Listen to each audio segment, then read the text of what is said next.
Today in front of me Samsung Galaxy F23, and I'll show you the fingerprint scanner test on this device. So just a couple of minutes ago I set up here my fingerprint, as you can see, and now I can unlock the device with my fingerprints here on our power key button. So let's try just to unlock the device with this unlock method, and we'll see how fast this feature is. So let's start. I'll make a 5 of tries and we'll see the useful of these unlock methods. So let's start. 1, 2, 3, 4, 5. So as can you see, I just make a really simple touches here.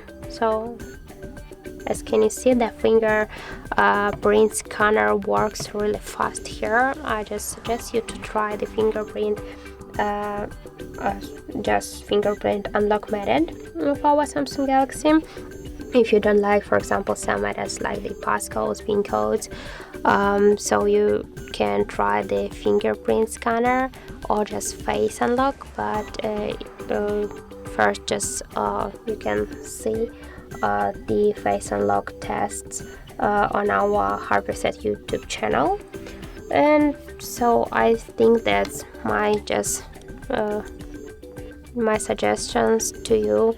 If you just want to try, you can use the the fingerprint scanner here, because this method works really fast here. But don't just forget the power key button and your fingers to be just clean, because that will be just better to unlock the device. So thank you for watching, and if you find this video helpful, don't forget to leave a like, comment and to subscribe our channel.